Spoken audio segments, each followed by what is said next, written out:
මිනිසුන්ටත් කාටවත් වැඩක් නැහනේ. කොට්ටච්චි ඉන්නේ කාත් එක්කද යන්නේ කාත් එක්කද මොකද්ද කියලා ඒක කොට්ටච්චි ඒ පවුල් වල අය ඒ නිවුස් බලාගෙන ඉන්නේ.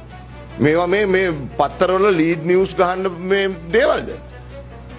අදාළ නැහැ. ඒගොල්ලෝ ඒක බලාගෙන ඉන්නේ.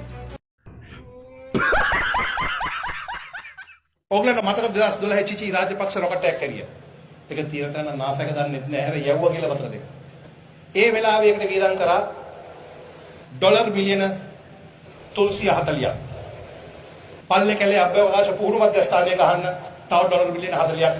ඔක්කොම ඩොලර් මිලියන 360යි. අපිට IMF එකෙන් හම්බුනේ ඩොලර් මිලියන 333යි. චිචිගේ රොකට් එක ගන්නවත් අපිට කවර් කරගන්න එකෙන් හැකියාවක් නැහැ. චි ආපු රොකට් එකට ගිය බජට් එකයි ගේම් ඔෆ් සෝරි අවටා හදන්නගේ බජට් එකයි එකයි. දැන් මම කියන්නේ අවටා කොච්චර ධනයක් මේ වෙනකොට උත්පාදනය කරනවා. මම කියන්නේ අපි කොයි තරම් කියන්නේ අර එක මිනිහෙක්ගේ විනෝදාශ්‍රාදය සඳහා රටේ මේ ජාතික ධනයෙන් විශාල ප්‍රමාණයක් නාස්ති කරලා තියෙනවා. අපේ රටේ පාලකයන්ගේ පුත්තු පිස්සු කෙලින්න පටන් අරගෙන තියෙනවා. ඒ නිසා පුත්තු යවපු රොකට් වලටත් අපේ රටේ අද අහිංසක මේ රටේ ඉන්න තරුණ පරම්පරාවට ඒ යවපු රොකට් වල ණය ගෙවන්න සිද්ධ වෙලා තියෙනවා. රාජපක්ෂ මහත්තයාගේ බාල පුතා අජටාකාශයට යවුවා අභ්‍යවකාශයට යවුවා ඒ රොකට් එක දැන් හොයනවා. ඒ රොකට් එක යවන්න එදා අපේ රටේ ජාතික ආදායම භාණ්ඩාගාරයෙන් වටිනාකම ඇමරිකානු ඩොලර් මිලියන 320ක් වියදම් කරලා තියෙනවා. අපිට තියෙන ප්‍රශ්නේ ඒක. මේ මහින්ද මහත්තයා දවසක් ස්තූපේ වාඩිලිනව හැන්දෑවේ. බාල පුතා ඇහිල්ල කිව්වා අප්පොච්චි මටත් තියෙනවා දොළ දුක.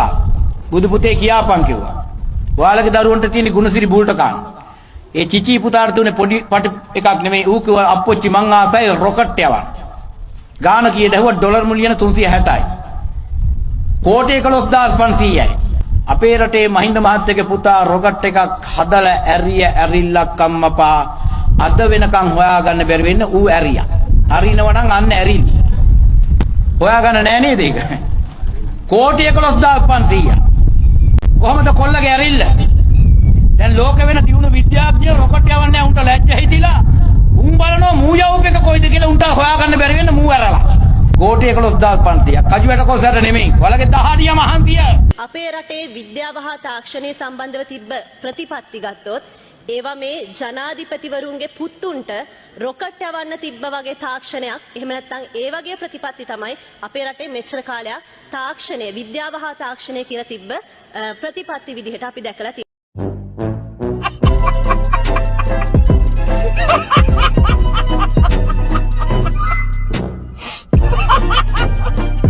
පාරණ පුරුදු වෙන්න අවුරුදු 76ක් ආව එක ඔබ හිතනවාද වසරේ කමාරකින් වෙනස් කරන්න පුළුවන්. ඒක මොනවා කමක් නෑ. මේක වෙන්න බෑ කියන්න බෑ. මිනිස්සුනේ මේ කරන්නේ ඔක්කොම සමානව ඇහැට පේනවා තොරතුරු දින ඔක්කොම දන්නවා. නොදන්නා කමට ඉන්නවා කියලා කවුරුහරි හිතනවා නම් නෑ ඒක එහෙම නෙවෙයි.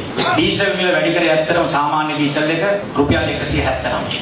අපි ඒක ජනතාවට බර දුන්නේ රුපියල් 79යි. අපි පෙට්‍රල් ලීටර එකේ ගාණ රුපියල් 20ක් රජේ බාරගත්තා. අතිරික්ත තියාගත්තේ වැරදිද මම අහන්නේ.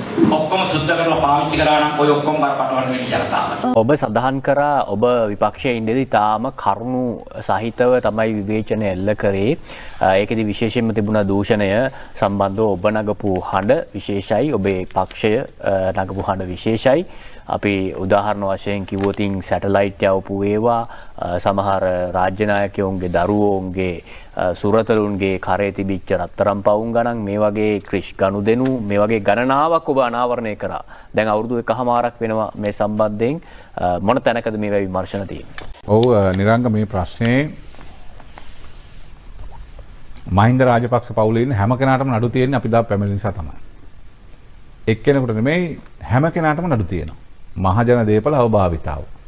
පුත්තු 3 දෙනාට අම්මට සහෝදරවරුන්ට මහින්ද රාජපක්ෂ ජනාධිපතිවරට විතරයි මට හිතෙන්නේ තවම චෝදනාවක් ගොනු නොවුනේ නඩු ඉස්සරහට වැටේ වෙලාවක.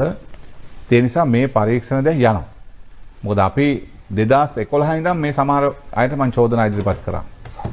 ඉතින් ඒ නිසා සුප්‍රීම සැටලයිට් හරි සුරතල් බල්ලෝ AC කාමරවල තමයි දාන හිටියේ. දාගෙන හිටපු තැනුත් එක්ක අපි කියලා තියෙන්නේ. අරන් තියෙන ඉඩම් කාගේ නම් වලට අරන් තියෙන කියලා නම් අපි කියලා තියෙන්නේ. ඒ නිසා දැන් පරීක්ෂණ යනවා. අපරාධ පරීක්ෂණ දෙපාර්තමේන්තුව අල්ලස් සාධු විමර්ශන කමිසම පරීක්ෂණ කරනවා. ඉදිරියේදී පරීක්ෂණ අනුව ඒ වත්කම් කොහොමද හොයාගත්තේ? ආයත ආදේපල රැස් කිරීම පිළිබඳව කොහොමද කරුණු කියන්න වෙන්නේ කියලා බලලා ඒගොල්ලෝ කරුණු කිව්වාම ඒගොල්ලන්ට පුළුවන් මේ ඔප්පු කරන්න.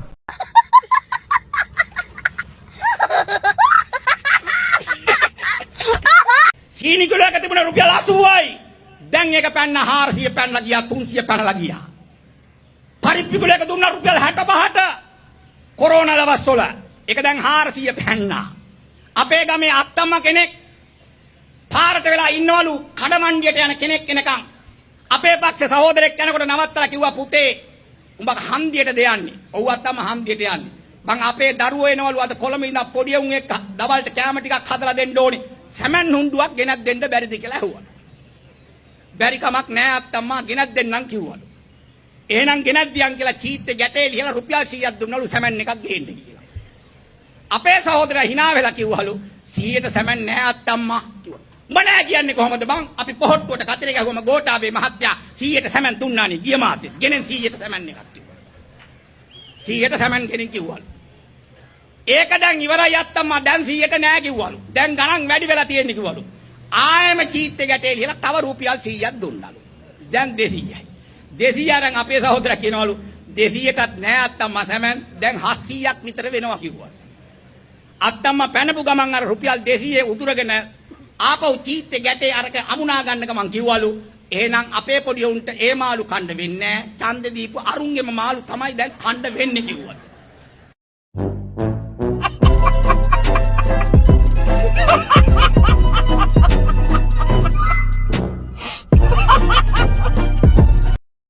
Order please. Order please. Order please. House agrees to extend the time until today's proceedings of the is over. සභාව 2026 මාර්තු 20 වෙනි දින සිකුරාදා Okay. You may continue, Honorable Minister. Okay. You may continue, Honorable Minister. Thank you, thank you.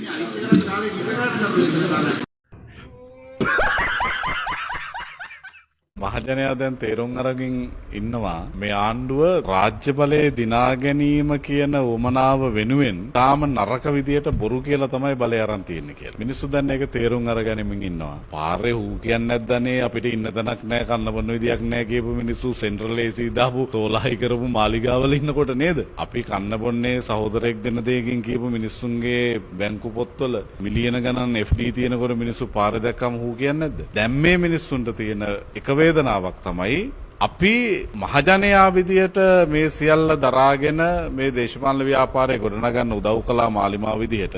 හැබැයි ඒ හැම වෙලාවකම මාලිමාවේ නායකයෝ දේශපාලන වශයෙන් ලොකු රංගනයක් කරලා තියෙන කියන එක එකින් එක දැන් එළියට එමින් තියෙනවා එක පැත්තකින්. ඒ වගේම රටේ හැම ශේෂ්ත්‍රයක් සම්බන්ධවම ජනාධිපති ඇතුළු මේ ආණ්ඩුව කියපු බොරු වැලක් තියෙනවා. ඒ සම්බන්ධ මහජනයාගේ කලකිරීම හූහඬ විදිහට දැන් පාර දිගේ ඇහෙන්න පටන් ගන්න. Sanju Lux YouTube channel like and subscribe, Carol set when I'm in Nika.